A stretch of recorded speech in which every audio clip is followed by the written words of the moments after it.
Centro Científico e Cultural de Macau, Lisboa.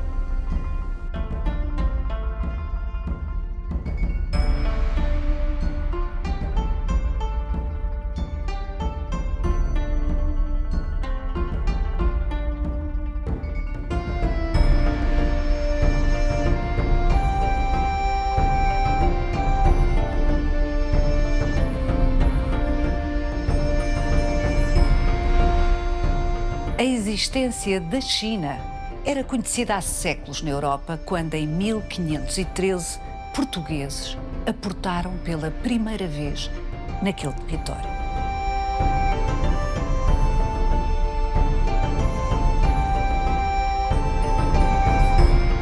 Em tão só 40 anos, os navegadores portugueses fixaram rotas que punham em regular contacto o mundo ocidental e o Extremo Oriente. Na verdade, em meados do século XVI, já os portugueses tinham fixado rotas marítimas que ligavam 4 continentes. Esta foi a grande novidade que mudaria para sempre a natureza das relações entre os povos dos diversos continentes. Dizer que os portugueses tiveram um impacto relevante na história da China é um absurdo. A China era uma potência civilizacional há milhares de anos e a dimensão do seu território e das suas populações não era suscetível de ser afetada pelos poucos europeus que ali passaram a chegar com regularidade a partir do século XVI.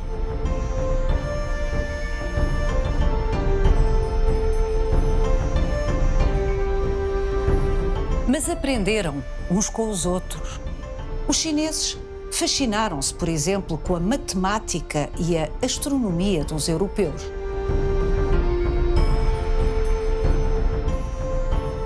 As elites europeias compreenderam que este sofisticado império prosperava sem a tutela ou sequer a presença do cristianismo.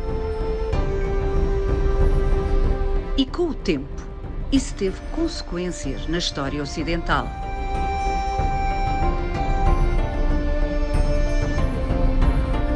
Vai querer saber mais? Venha conosco nesta visita guiada.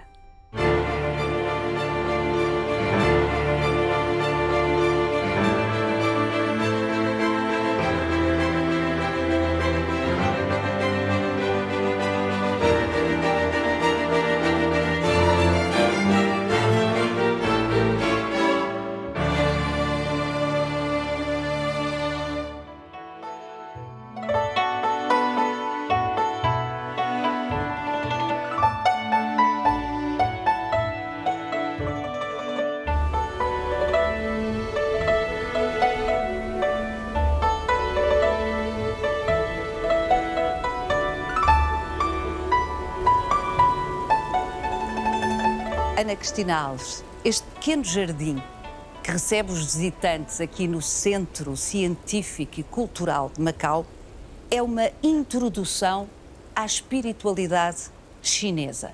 Tudo aqui tem um significado. Este é o Jardim do Dragão e os chineses consideram-se os descendentes do dragão. Todos, à exceção das etnias do sul, que são descendentes de um cão, mas isso é outra história. De um cão? De um cão, Panhu, Panhu. Mas é outra história que eu contarei. O dragão e o cão, no contexto da cultura chinesa, têm o estatuto de tótem, não é? Exatamente. De figura tutelar, o animal que define, que caracteriza de alguma forma o espírito do povo, é isso? E que espírito é esse? É o espírito de dar sentido a tudo. Dar um sentido inteligente a toda a natureza que nos rodeia. E, portanto, nós, como parte da natureza, estamos todos interligados e tudo neste jardim tem um significado, tudo neste jardim é simbólico. Temos a mandala que representa o céu e a terra, mas em posição invertida. Significa que temos ali, da parte de fora, a terra, da parte de dentro, o céu. Há uma inversão de forças porque tudo o que é senso comum não nos leva à espiritualidade. Enquanto, quando nós transcendemos o senso comum, quando nós nos habituamos a refletir e a meditar de uma outra maneira, conseguimos reverter as forças dentro de nós e atingir graus espirituais que nos podem conduzir, inclusive, à imortalidade. Além disso, num jardim tipicamente chinês, a evade espiritualidade, há também a água, a presença da água, a água sempre a correr, porque a circulação é vida. Dentro de um lago, os peixes vermelhos. Estes peixes simbolizam a cor da felicidade, porque o vermelho é a cor da felicidade. A cor dos casamentos, a cor do espírito, a cor da alegria bom. E ainda as plantas, porque uma das outras cores da China é o verde jade. Este verde jade que nós encontramos no bambu. O bambu é vazio por dentro e dobra. É a árvore mais flexível que há. Em grandes tempestades, em tufões, ela dobra sem quebrar.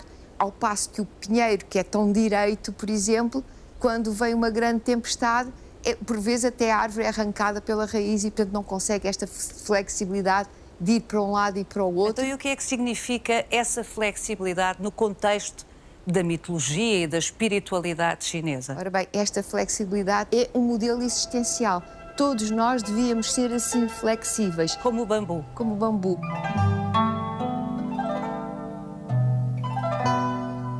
Um outro aspecto que eu gostava de salientar deste jardim é o encontro civilizacional. E aqui está a presença de Portugal em Macau através da calçada, do pavimento, que é um dos nossos grandes símbolos. Podemos ler de duas maneiras. Uma, as ondas dos mares que nos levaram até Macau. A outra, as escamas do dragão. E ali, aquelas que podem ser vistas como ondas, são simultaneamente o corpo do dragão.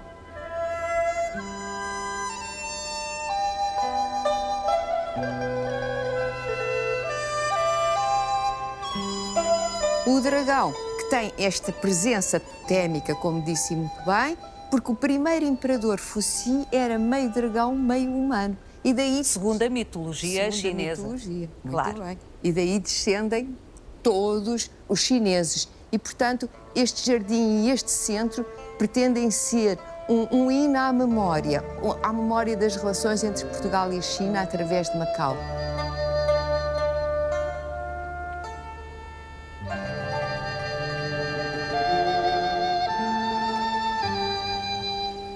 A Ana Cristina é um dos quadros aqui do Centro Científico e Cultural de Macau. É a pessoa, entre muitas outras coisas, mas é a pessoa que faz as visitas guiadas ao vivo. Portanto, quem nos está a ver e quiser vir aqui ao Centro Científico e Cultural de Macau vai encontrá-la para os guiar aqui no museu que já vamos conhecer. Mas há um dado a que não aludi ainda e que é bastante relevante nesta nossa conversa. A Ana Cristina viveu na China, fala mandarim, portanto, se alguém está capacitado para falar de um ponto de vista da experiência sobre as diferenças fundamentais na maneira de olhar para o mundo entre os europeus e os chineses, é a Ana Cristina.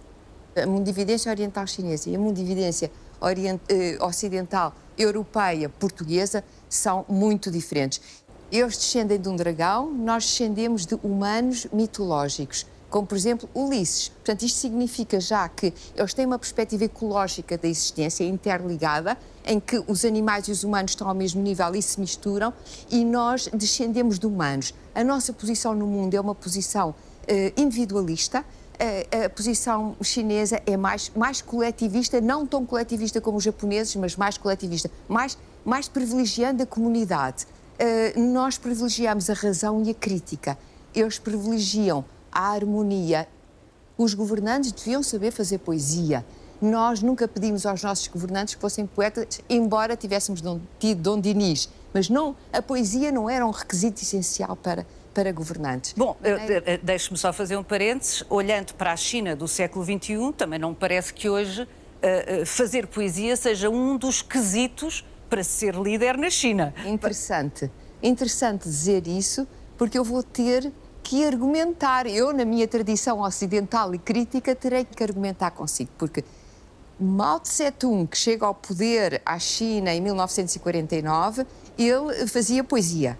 se ele não fosse poeta, não lhe teria sido fácil chegar ao poder na China? Não estou a dizer isso, mas estou a dizer que ele... É que não ficou para a história como poeta propriamente, não é? Não ficou e pelo contrário, não é? E pelo contrário. Mas, de facto, ele também mantém essa tradição de fazer poesia. Até hoje, Xi Jinping também fez poesia. E há ainda um outro aspecto que eu gostaria de enfatizar, que é que nos distingue, que é a posição de neutralidade que os chineses, por sistema, ao longo da história, têm vindo a assumir.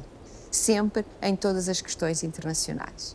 Mas isso não é meramente estratégico, à luz dos nossos critérios? Não. Estratégico? Ou tem a ver com o bambu? Tem a ver com o bambu, por um lado, e por um lado, e disse muito bem e viu muito bem, tem a ver com o bambu.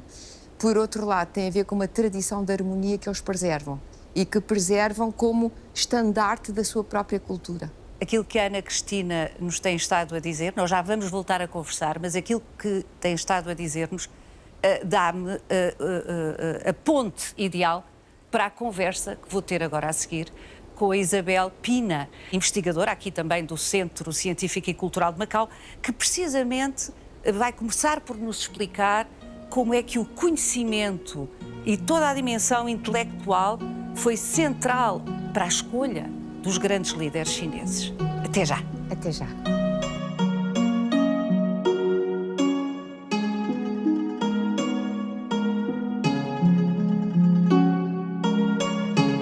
Isabel Pina, venho encontrá-la aqui junto de um mandarim.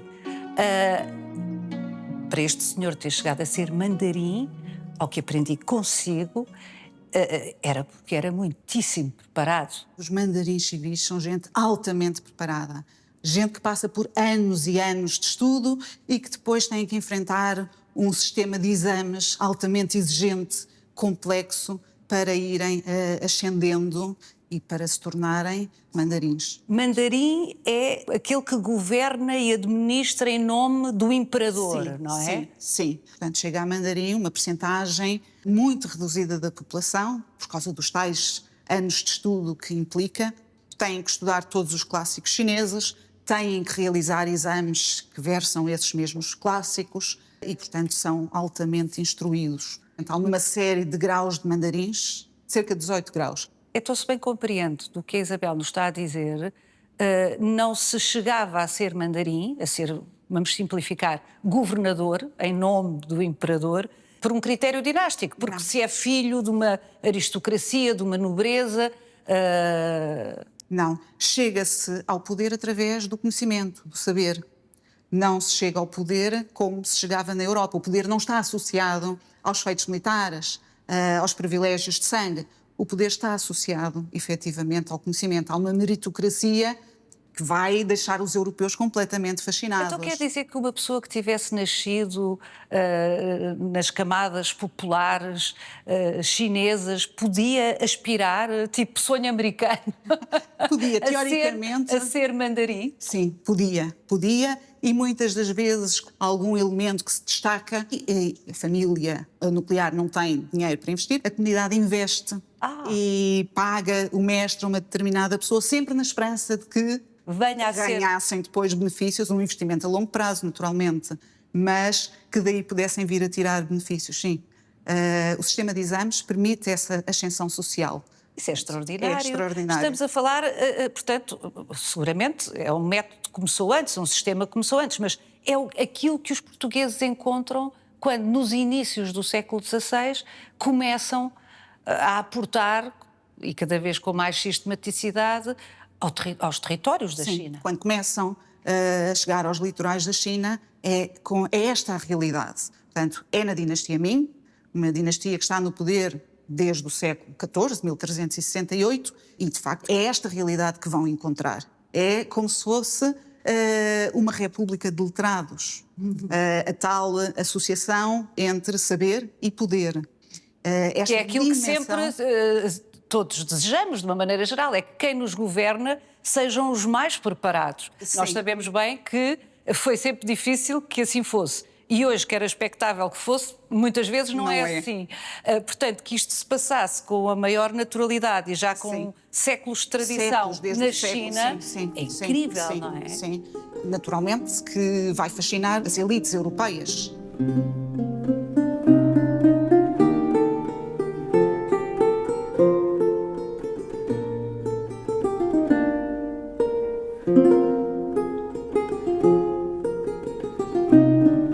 Esse amor à literacia, ao conhecimento, não se estendia à maioria da população. Não.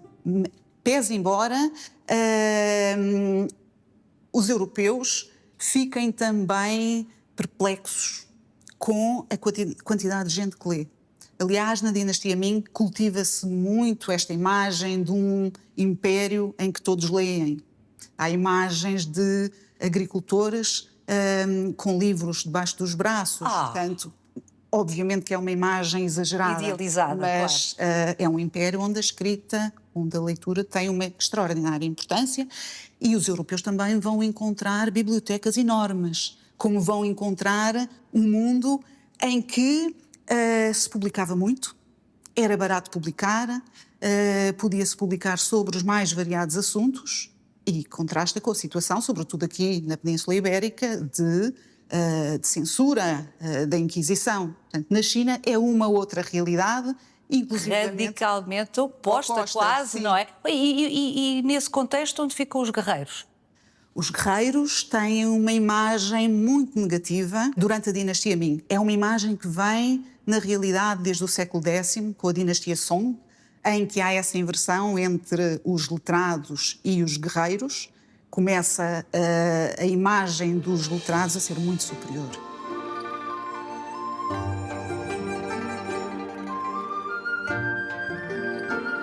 Quando a Isabel se refere a este período inicial mesmo, aquilo que os portugueses encontraram, diz muitas vezes os europeus, indiferenciadamente. Porquê? O primeiro europeu que encontramos neste período é o Jorge Álvares, em 1513, que aporta nos litorais da China, mas aporta a bordo de juncos chineses, em parceria com chineses. Parcerias que fez em Malaca e que o levam até aos litorais... que os portugueses já dominavam. Exatamente. E que permite a chegada aos litorais da China. E temos o boticário, o feitor de Malaca, Tomé Pires, que em 1517 vai tentar estabelecer relações oficiais em nome de Dom Manuel com o imperador da China. Não corre bem.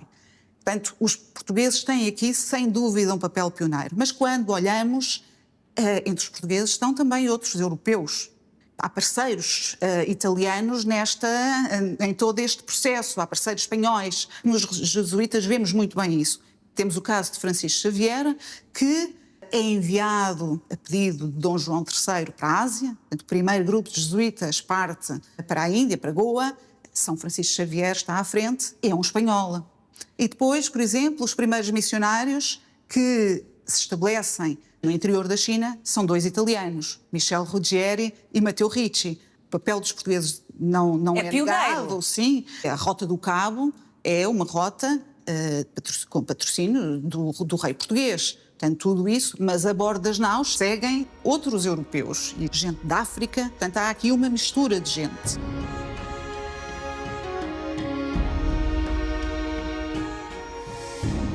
Durante muito tempo ensinou-se que Portugal, no século XVI, era a potência mundial, porque dominava o Atlântico. Conseguiu dominar o Oceano Atlântico, dificílimo de navegar.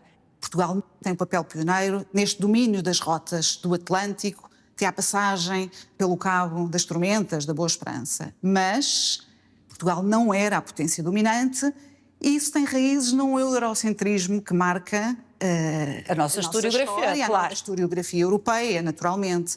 Nem Portugal era uma potência mundial, nem a Europa era o centro do mundo. O centro do mundo, na realidade... no século XVI. Século XVI. O centro do mundo, e desde logo ao nível económico e demográfico, o centro do mundo é a Ásia. E a Ásia temos dois núcleos. Temos a Índia e temos a China. Sendo a China, como já falámos, um império centralizado, altamente burocrático, com uma antiguidade imensa, a primeira unificação do Estado chinês em 221 a.C. Extraordinário. Com o imperador Qin Shi Huangdi, que mandou fazer os guerreiros de terracota. Portanto, aquele exército fenomenal. Há esta antiguidade, não há como competir com a China.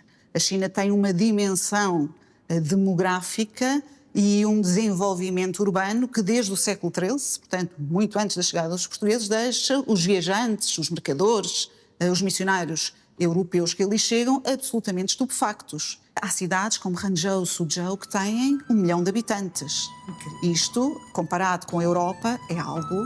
É Nunca outra visto, dimensão. nunca visto. É outra dimensão.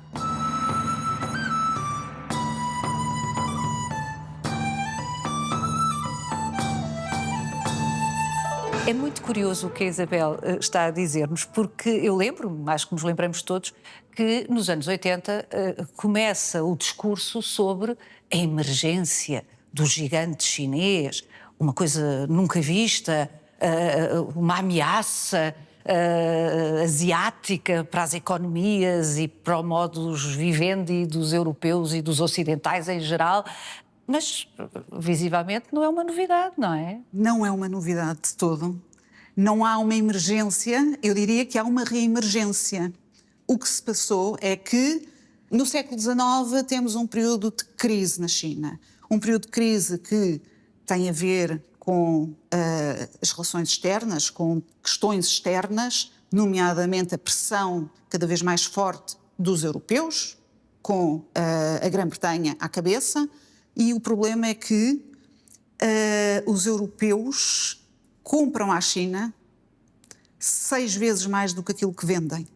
Portanto, há um déficit enorme na balança comercial. E o consumo do ópio, que já era anterior aos ingleses, vai ser altamente fomentado. Os ingleses trazem da Índia o ópio e vão conseguir que este se torne o principal produto e vão conseguir que... Produto importado pela China. Portanto, conseguem inverter a balança comercial através do ópio. De forma que, a partir de determinada altura, estão a vender mais do que aquilo que compram.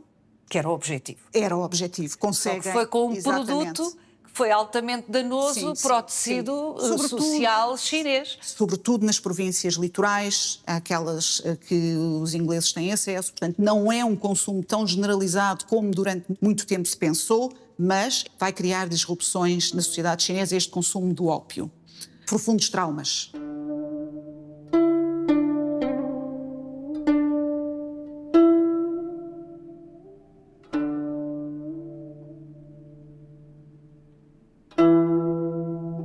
É neste contexto das guerras do ópio e dos tratados desiguais que a dinastia Qing vai ser obrigada a assinar que vemos nascer Hong Kong como território dos ingleses. Portanto, uma situação muito diferente daquela que aconteceu com Macau. Nós já vamos falar de Macau, mas é muito interessante que termos essa sua ideia, antes ainda de falarmos de Macau, porque de facto são histórias diferentes que talvez expliquem a relação diferente que a China de hoje tem com um território e com o outro. Exatamente. Com Hong Kong e com Macau, já lá vamos. Mas ainda antes de sairmos daqui, eu gostava que ficasse claro o seguinte. Então, na verdade, a China não emerge no século XX, reemerge. Reemerge. Quem emerge pela primeira vez no século XIX é a Grã-Bretanha. Sim, sem dúvida.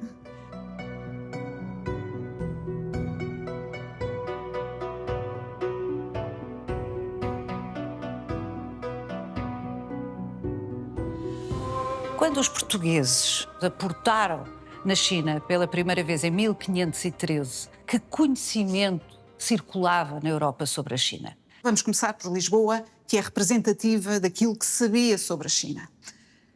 Em 1502, Valentim Fernandes publica a versão portuguesa, a edição portuguesa do livro de Marco Polo, um dos livros mais influentes sobre a China, escrito nos finais do século XIII.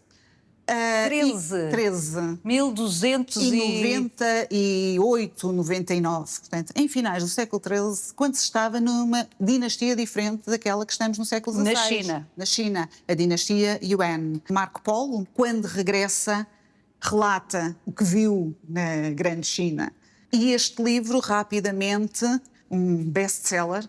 Este livro que é entendido essencialmente como um livro de maravilhas, porque aquilo que nele está escrito deixa todos perplexos. Este livro vai, durante muito tempo, circular apenas em manuscrito e conhecem cerca de 140 versões manuscritas da obra. Não se identificou a versão original. E a obra, na realidade, só é impressa já no século XV, em 1487. Em Lisboa, em 1502, é impressa a versão portuguesa. Portanto, esta é a primeira grande síntese informativa sobre a Ásia feita por um europeu que teve experiência na China. E isso significa que o conhecimento que circula na Europa, nomeadamente em Lisboa, em Portugal, o conhecimento que circula sobre a China no início do século XVI, no momento em que os portugueses estão a chegar aos litorais da Ásia Oriental, aos litorais da China, esse conhecimento está desatualizado, é muito genérico, tem uma série de falhas. E agora vamos ter, a partir deste momento da chegada dos portugueses aos litorais da China, vamos ter um salto qualitativo enorme. Na construção do conhecimento sobre este império e sobre este território. Vai-se começar a constituir toda uma informação sobre a China atualizada, com a entrada dos jesuítas em na 1580? China, sim, década de 1580, 1582 a 83, estabelecem-se de forma regular na China e têm outra coisa, têm outra vantagem. Estudam a língua, leem os livros e isso permite esse novo salto qualitativo imenso.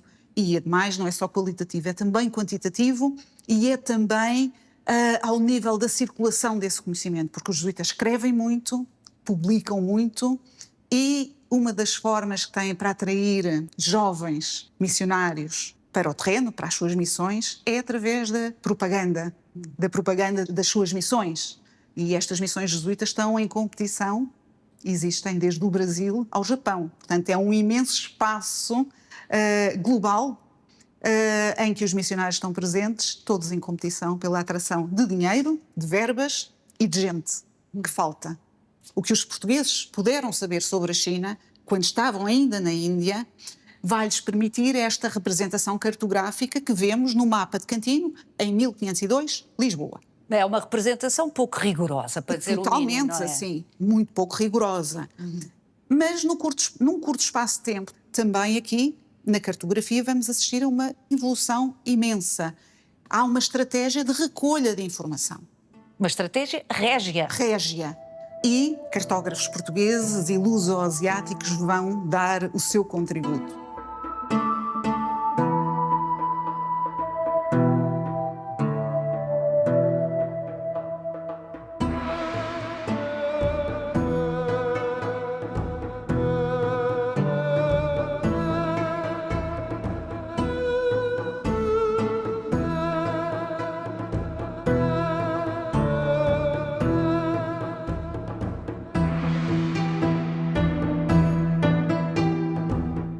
Representação fantástica, Isabel. Era a chamada nau do trato. Era o navio que permitia fazer os negócios da China. Literalmente. Literalmente os negócios da China. É daqui que vem a expressão negócios da China.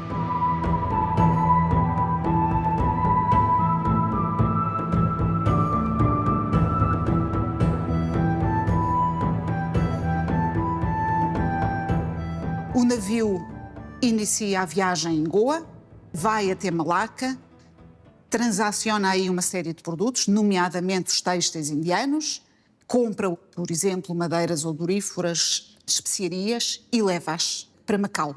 Em Macau, novamente, vende estes produtos e compra outros, por exemplo, um dos mais importantes, a seda chinesa, o ouro, as porcelanas e prossegue para Nagasaki, onde vai comprar prata e vai vender os produtos que trouxe, vai comprar sobretudo prata para levar para a China. Eram as Ilhas da Prata, exatamente. E fazer estes negócios da China. Portanto, o ouro era barato na China, consumia quantidades inimagináveis de prata e a prata vai ser adquirida no Japão, como depois também vai ser adquirida nas Américas, por via dos espanhóis. Portanto, presumo que em sentido inverso continuasse a fazer negócio. Sim, exatamente. Está sempre a fazer negócio e depois faz o negócio dos produtos da China para vender na Europa, com toda esta articulação, a Goa e de Goa. Mas este navio não navega no Atlântico. Não. De Goa partem navios para a Europa. Para a Europa, que vão fazer a ligação entre o Índico e o Atlântico, portanto, a passagem pelo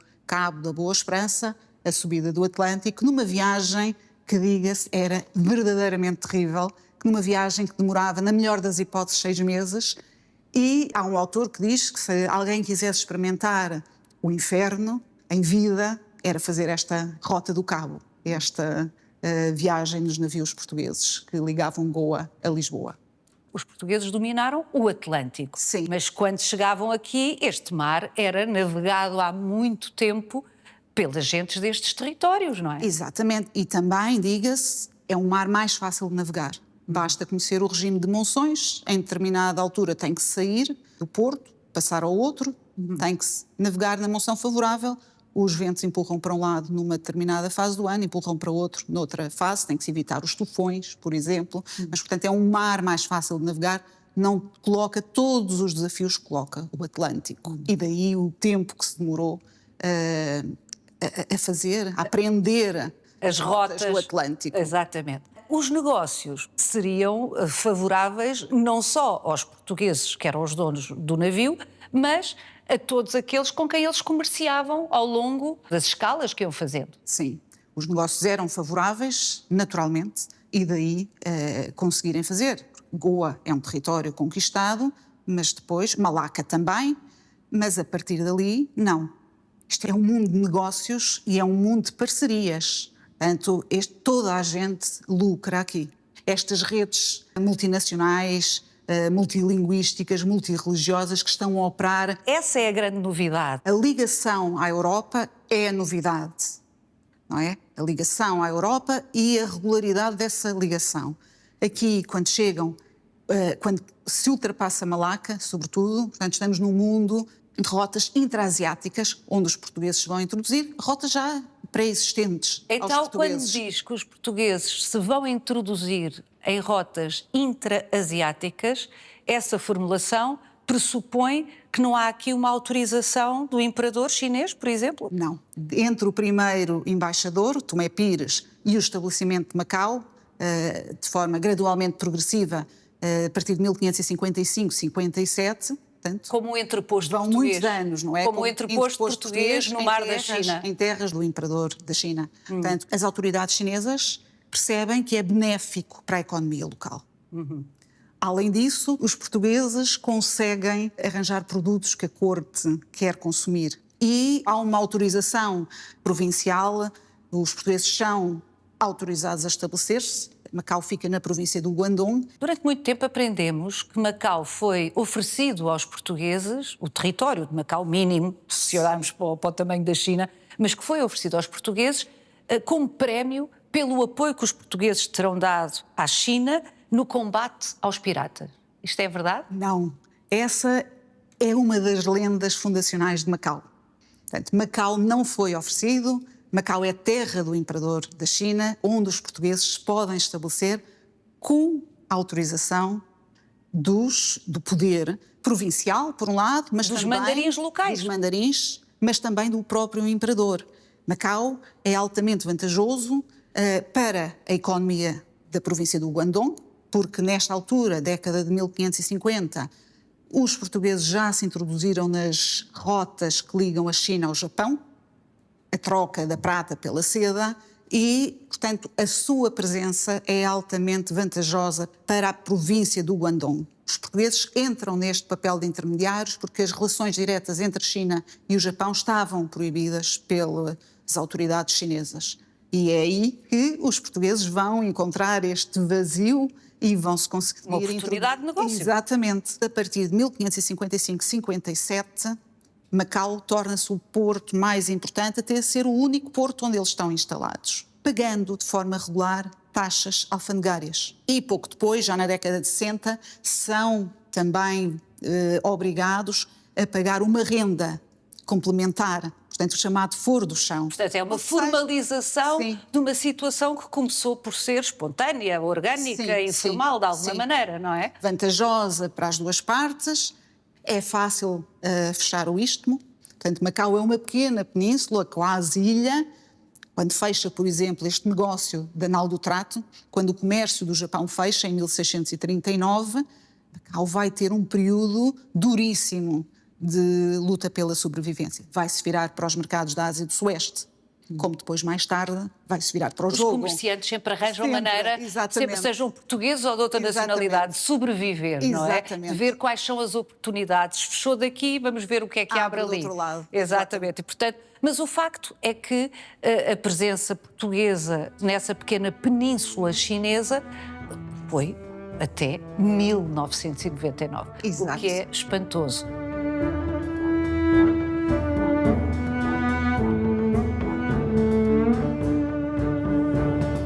Macau é uma cidade global. É verdadeiramente uma cidade global onde se cruzam gentes das 4 partes do mundo. Portanto, gente da Ásia, obviamente, gente de Portugal e da Europa, no sentido mais geral, gente da África e gente das Américas, do continente americano. Portanto, há aqui um cruzamento de gentes e de produtos também dessas 4 partes do mundo. Por exemplo, o tabaco está a ser transportado do Brasil até à China e até ao Japão.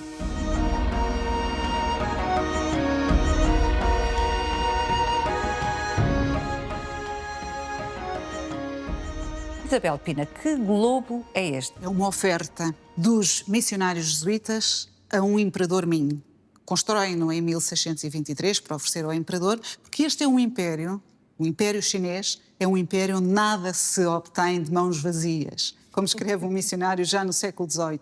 E isto é uma das provas dessa afirmação. Este globo terrestre fornece informação geográfica mais atualizada e foi oferecido no contexto da expulsão por édito imperial, da primeira expulsão por édito imperial dos jesuítas da China. São expulsos em Nanquim e em Pequim, apenas 4 missionários. E agora, a tentar o restabelecimento em Pequim, porque é fundamental a presença dos missionários em Pequim para viabilizar a missão no resto do Império, nesse contexto é construído este globo e é oferecido ao imperador.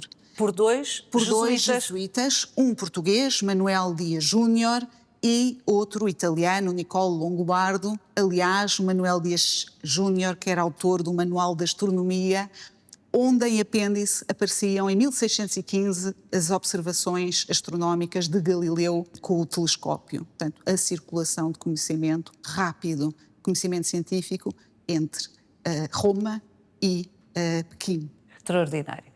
Não obstante, todas as gentilezas e astúcia, é preciso dizê-lo, dos jesuítas, são conhecidos por isso, muito hábeis, muito inteligentes na aproximação aos diversos povos com que contactam. O facto é que não se pode dizer que as conversões que a Companhia de Jesus, com os seus 50 anos de monopólio de missionação na China, as conversões que obtiveram foram irrisórias, de alguma forma. O catolicismo é uma religião marginal na China,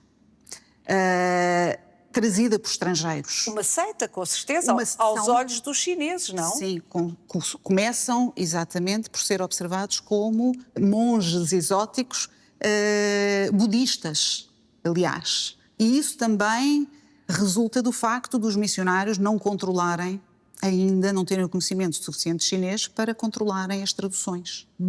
Portanto, essa falta de controle, a utilização de intérpretes. Portanto, depois vai haver todo um processo de sinização e vai haver uma aproximação ao confucionismo, uma harmonização ao confucionismo, tal como na realidade as outras grandes religiões, como o budismo, como o judaísmo, como o islamismo, vão se aproximar na China deste imperativo cultural que é colocado pelo confucionismo. Portanto, é uma forma de penetrar. É uma forma de penetrar. Porque se não fizerem essa aproximação de valores, de linguagem, não conseguem sequer comunicar, não entram. Não entram. E depois há uma questão demográfica óbvia. Sim. Acabou de falar em 4 missionários, portanto, um problema diplomático por causa de 4 missionários. Sim. Quer dizer, num colosso como a China. Exatamente. E repara, estão sempre ali no limiar de serem considerados uma seita subversiva. Portanto, é tudo feito com extremo cuidado, é tudo feito também por essa aproximação às elites letradas, ao mandarinato. O mandarinato tinha que autorizar que criarem eles redes de circulassem, proteção. claro. As redes de proteção são fundamentais e a presença em Pequim é fundamental, porque é aí que estão os elementos mais importantes da burocracia imperial. Portanto, são redes de proteção que permitem a viabilização da missão no Império Chinês. Ainda assim, vai sendo montada toda uma rede de catequistas, toda uma organização, uma estrutura organizativa das comunidades cristãs que permite a disseminação. Ou seja, já com convertidos locais. Com convertidos locais. E, portanto, os jesuítas, apesar de serem poucos, sempre poucos, convertem pessoas chinesas que, por sua vez, vão disseminar exatamente, o cristianismo. Exatamente. E isso explica que mesmo após a proscrição do cristianismo em 1724 por um imperador chinês, Yongzheng, mesmo após essa proscrição, vamos assistir a um movimento de renovação do cristianismo na China e à disseminação ainda mais profunda do cristianismo na China por via da apropriação. E por via Ou seja, já não com os jesuítas, mas com Sim. os seus discípulos chineses. Exatamente. Portanto, apropriam-se sem os limites que os jesuítas e Roma colocavam. Portanto, estão completamente à vontade. Outra das entidades que, com o tempo, começou a ficar bastante impaciente com os jesuítas na China foi, inesperadamente, à partida, pensaríamos, Roma, o Papa, porque, na verdade, com as concessões que eles tinham que fazer para se aproximarem da matriz cultural chinesa, confuciana, não é? Sim. A verdade é que Roma começou a considerar que eles estavam a quebrar regras canónicas inegociáveis. Sim. Isto também se compreende quando chegam os mendicantes à China, na década de 1630. As ordens como os franciscanos. Como os franciscanos, como os dominicanos, que vêm de Manila, portanto, estão ligados ao poder espanhol, vão colocar em causa tudo isso. Portanto, toda a Vão fazer acomodação... queixas ao Papa. Vão fazer queixas ao Papa, literalmente. Portanto, há aqui um jogo, uma competição entre estas ordens e depois toda a crítica. Quer dizer, os jesuítas começam a incomodar também na Europa e todo este processo tem que ser lido nesta escala, sim. Não é só na China, é na Europa que se joga isto. Também temos esta controvérsia na Índia, mas esta situação vai se complicando no século XVIII e aí temos os jesuítas a serem expulsos, à exceção daqueles que têm utilidade para o imperador. E temos os jesuítas no Departamento de Astronomia e os jesuítas nas oficinas de artes aplicadas na Cidade Proibida, que são autorizados a ficar. Tudo aquilo que tem a ver com religião é afastado.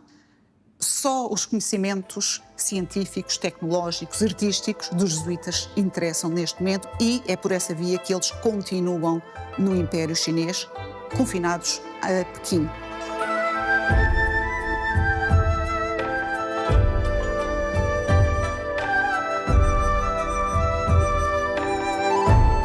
Isabel, o dicionário mais antigo de uma língua europeia para chinês que chegou até aos dias de hoje é um dicionário de português para chinês. Exatamente. É um dicionário preparado na década de 1580, quando os jesuítas da China, Ricci e Ruggieri, estão a iniciar a aprendizagem sistemática da língua chinesa. É uma das características, já o dissemos aqui, mas não é demais sublinhar, da Companhia de Jesus. Exatamente. Onde quer que chegue, aprendem a língua. E graças a isso, num espaço que vai do Brasil ao Japão, graças a isso, temos os jesuítas a descreverem, a registarem e a descrever cerca de 170 línguas, chamadas línguas exóticas, portanto, extra-europeias. É um trabalho absolutamente... Ainda no XVI? fenomenal. Ainda no século XVI? e XVII.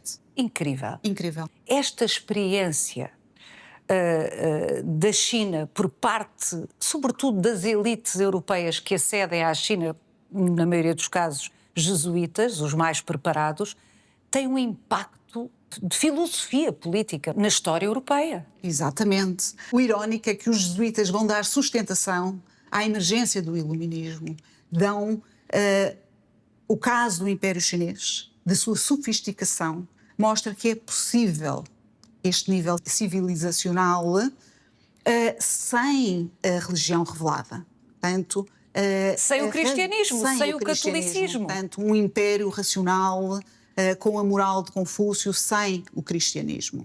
É possível existir. Ou seja, vieram dar ideias que acabaram por penalizá-los, a eles e a todo o clero. Todo o clero, exatamente.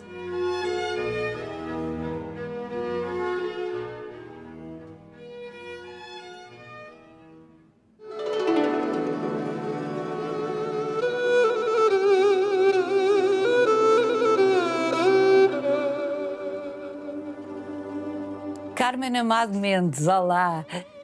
O Centro Científico e Cultural de Macau foi inaugurado em novembro de 1999 e a administração foi entregue, ou devolvida mais propriamente, à China em 1999, dezembro, um mês depois. Obviamente que esta cronologia não é por acaso. Não, claro, porque a criação deste centro foi iniciativa do último governador de Macau. À saída, resolveu garantir esta ponte com Macau, é isto? Sim, e foi muito bem conseguido porque juntou-se aqui no mesmo espaço um museu, biblioteca e investigação, numa altura em que os estudos asiáticos eram praticamente inexistentes em Portugal. É fantástico porque esta biblioteca impôs como uma biblioteca de referência em estudos asiáticos e vocês recebem muitos investigadores? Imensos, sim. Eu diria que não há em Portugal quem trabalhe estudos asiáticos que não passe uma vez na vida, pelo menos por aqui. E é uma casa cheia de jovens, nós temos neste momento 30 doutorandos a trabalhar connosco, participam nas nossas conferências e eventos de estudos asiáticos e muita colaboração com investigadores estrangeiros também. Isso é fundamental, porque de facto é um capital de relação que era uma pena perder-se e de facto este centro é uma âncora. Dão formação aqui também. Sim, damos aulas de mandarim, cursos sobre a China, caligrafia. Caligrafia? Deve ser dificílimo, mas muito Sim, interessante. estudar chinês já é difícil, mas caligrafia consegue ser um bocadinho mais.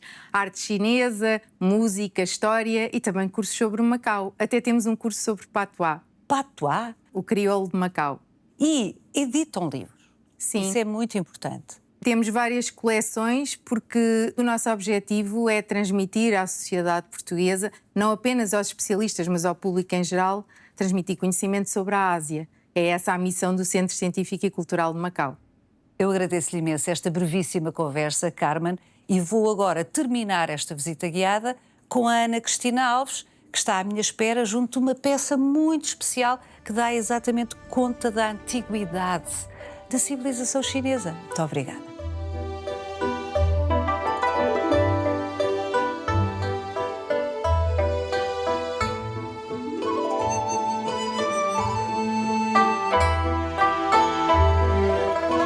Ana Cristina, cabeça de cavalo maravilhosa. Que peça linda! É uma terracota da dinastia Han, portanto, 300 anos antes de Cristo, e vai de 300 anos antes de Cristo até 300 anos depois de Cristo. E esta terracota, que é uma espécie de cerâmica chinesa, simboliza a nobreza, o poder dos guerreiros, mas também a beleza, porque para os chineses a arte está ligada ao cavalo e também é um símbolo muito importante do ponto de vista económico, porque a antiga rota da seda que ligava o Extremo Oriente e a China ao Ocidente era feita atravessando, cruzando a Ásia Central e os desertos com cavalos e camelos. O cavalo evoca muita coisa. Mas não obstante a beleza e a competência técnica desta cabeça de cavalo, o pináculo da sofisticação material da civilização chinesa é a porcelana. É sim, senhora. De resto, a porcelana é um segredo tão bem guardado na China. A porcelana foi inventada durante a dinastia Tang, portanto estamos aqui na dinastia Han. A dinastia Tang vai entre o século VII e o século X. A porcelana é inventada e é um segredo tão bem guardado na corte imperial que se alguém o revelar, fica sem cabeça. Quer dizer, é pena de morte pela certa. Venha daí, vamos para junto das peças de porcelana. Vou segui-la.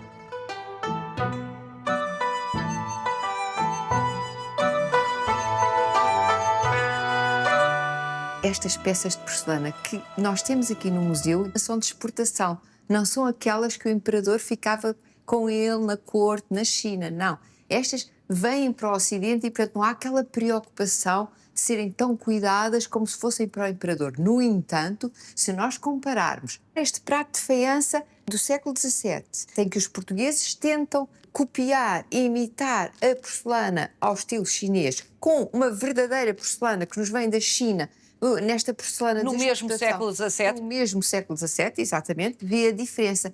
Por um lado o barro é diferente, por outro lado o modo de o trabalhar também é diferente. Vai ao forno a altas temperaturas, 1300 graus centígrados, o que significa que fica com um aspecto translúcido. Tão fino e tão translúcido. E, portanto, nós temos aqui um prato rendilhado de porcelana e um prato de faiança. É de facto uma demonstração da sofisticação técnica e depois quando vemos algumas destas peças de vários séculos, de uma sofisticação plástica. Imensa.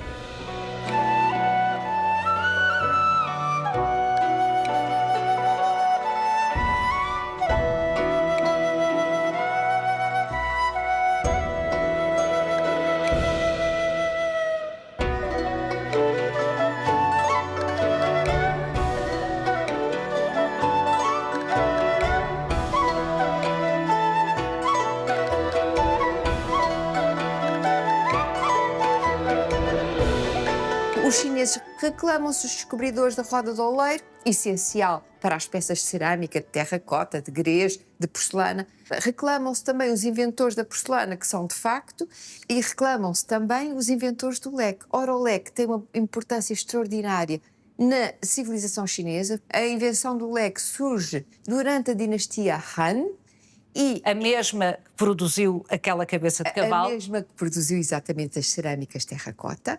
E a dinastia Han acaba por ser o berço cultural da civilização chinesa. Frei Gaspar da Cruz, um dominicano, que entra na China em finais do século XVI, pouco depois dos portugueses estarem estabelecidos em Macau. E é dele que é o primeiro tratado sobre a China que nós temos, publicado em 1569, e ele é um frei dominicano que não consegue o seu objetivo, que é missionar na China. Ainda assim, ele vai-nos transmitir este Tratado das Coisas da China, em que um dos aspectos da civilização chinesa que mais impressiona Frei Gaspar da Cruz é a porcelana, a par da paz. É o modo como os chineses se governam. Vamos ouvir as palavras de Frei Gaspar da Cruz e assim terminamos esta visita guiada ao Centro Científico e Cultural de Macau.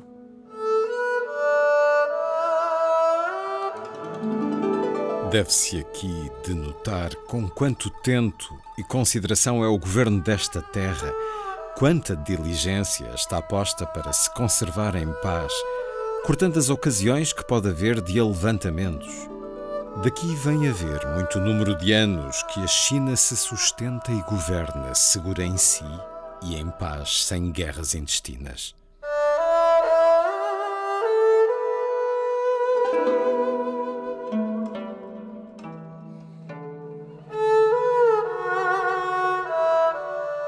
Reveja este e os outros visita guiada em RTP Play e siga-nos no Instagram e no Facebook.